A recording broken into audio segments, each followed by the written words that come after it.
Herkese selamlar. Bugün sizlerle beraber World Soccer Champs'te Martinez, bütün heyeti Martinez'den təşkil ettiğimiz bir kariyeramıza başlamış oluruq. Gördüğünüz gibi oyundaki bütün oyuncuların adları Martinez ve bütün Martinez'leri eyni bir komandaya yığılmış. Hücum xətti Martinez, yandaşı Martinez, müdafiə Martinez, qapı Martinez, əsas heyət oyuncuları və ikinci oyuncular da Martinez'den təşkil olunmuşdur. Və bir artıq İtalya liqasında Inter komandasını bu maçda komandaya 4-1 hesabı ilə qalib gəlməyə bacardıq. Görək bu komanda necə şəkildə oyunu məşq edəcək və sonunda liqanı neçənci bitirəcək. Martinez'den qurulmuş heyətimiz ilk əvvəl Superkubok finalında Juventus komandasına qarşı və bu maçda 2 Martinez atı Inigo Martinez, Emmanuel Martinez attığı gollar bəzitmir və Juventus'a 3-2 hesabıyla üzür olma. En azından direksyon bir komanda olduğunu görmüş oldu. İndi İtalya Asiyasına başlayacağıq. Görə Asiyasına necə şəkildə bir start verəcək. İlk turda Hellas Verona kolektivi ilə qarşılaşır. Martinez'den kurulmuş Inter komandası rəqibini 2-1 hesabı ilə məğlub etməyə bacarır. Bu komandaya Martinez Team komandası da demək olar. Növbəti komanda rəqibimiz Atalanta'dır. Atalanta səfərində keçirən oyun isə Inter'in 1-0 hesablı məğlubiyyəti ilə yekunlaşmış olur. Keçəcək 3-cü tur çərçivəsindəki oyunlarımızda. 3-cü turda isə Napoli komandasına qarşılaşdıq. Yenə Martinez'dən qurulmuş mükəmməl heyətimiz rəqibinə 2-0 hesabı ilə məğlub olmuş olur. Hazırda 12-ci pilləyə qədər düşmüşük. Və bir derbi başlayır. Inter Milan derbisində görək bu Martinez'lərdən qurulmuş heyətimiz necə bir performans nümayiş etdirəcək. Inigo Martinez abartışır. Milan 10 nəfər qalır və bu Martinez'lə qurulmuş heyətimiz rəqiblə 2-2 bərabərə qalmış olur derbi maçında. Və keçirik növbəti maça. Bu dəfə Serie A-ya keçirik və Serie A-da Cagliari klubu ilə qarşılaşdıq. Cagliari klubuna qarşı keçirilən maçda isə 3-0 hesablı qələbə qazanmış olduq. Çox vacib qələbə qazanmalar 8-ci pilləyə qədər yüksəlmiş oluruq. Inigo Martinez də keçirir. Onun üzərəsini sağ meydanla qaytardıq. Növbəti tur biz Torino klubuyla qarşılaşdıq.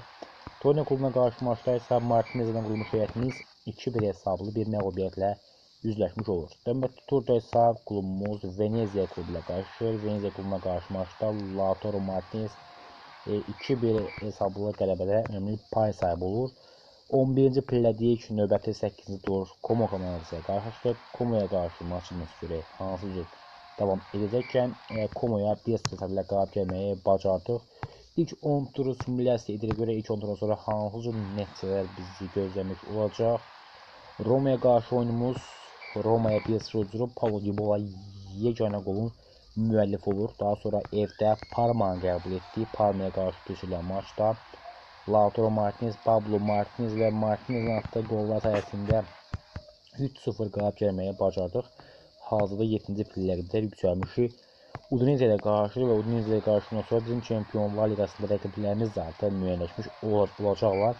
Udinese təzyiqli 2-1 hesabı ilə məğlub olur və Çempionlar Liqasında Inter'in rəqibləri Manchester City, Atletico Madrid, Bayern Münhen, Shakhtar Donetsk, Brugge, Feyenoord, Benfica və Aston Villa komandalarıyla qarşılaşacaq. Martinez'dən qurulmuş mükəmməl heyətimiz ilk oyunda Manchester City ilə qarşılaşır. Görək evdə Çempionlar ilk oyunda xalla qazanmaq mümkün olacaq yoxsa yox. Ben White, Phil Foden və Ruben Dias fərqlənməli bərabər Inter ilk maçda məğlubiyyətlə başlayıb. Qarabağ çempionatında iştirak edirdi. Onu da görmüş olduq. İndi isə nə edəcəyik? İndi isə gəlin keçək sezonun sonuna və görək sezonun sonunda klubumuz hansı cür raddəyə çatmış olacaq. Amma gələn əvvəldə Çempionlar Liqası maçlarına bir iki tur simulyasiya edək, sonra artıq Çempionlar Liqasından sonra artıq biz sezonun sonuna doğru addımlayarıq. Juventus 4-1 hesabı ilə məğlub olduğundan sonra isə klubumuz Lecce klubu ilə qarşılaşır və Lecce klubuna qarşı olmuşdan əvvəl Martinez'i buradan dəyişir mən.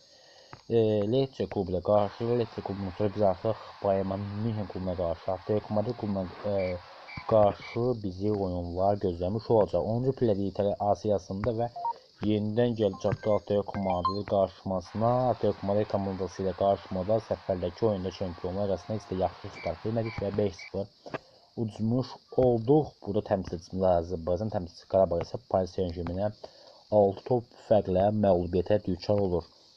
Heç yaxşı start verməmişik qeyd edək ki, UEFA Çempionlar Liqasına və İtaliya siyasında vəziyyət o qədər ürək açan deyil. İndi gəlin keçək sezonun sonuna görək. Sezon sonunda bu Martinezdən qurulmuş heyətimiz sezonu neçənci olaraq tamamlanmış olacaq.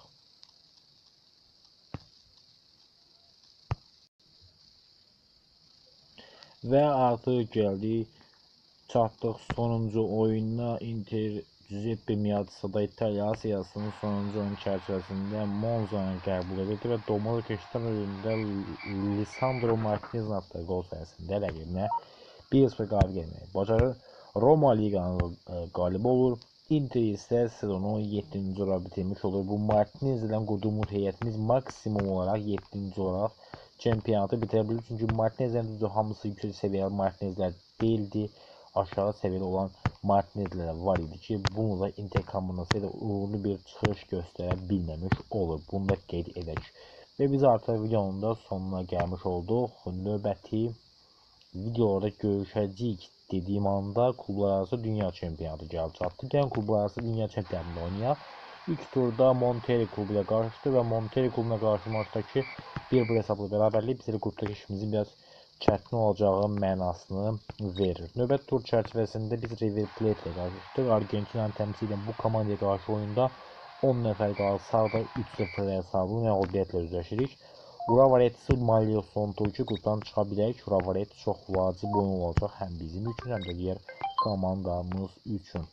Inter Uravarets klubu ilə son turda qarşılaşdı ki, bu maçda Uravarets'ə 2-0 qalib gəlməyi bacardı və sezonu 2-ci olaraq bitirmiş oldu. Növbəti turda isə El Tunis klubu ilə qarşılaşacağıq. Son alt turunda El Tunis klubuna qarşı oyunda Adrian Martinez'in atdığı gol sayəsində rəqibimizi minimal hesabla məğlub etdik.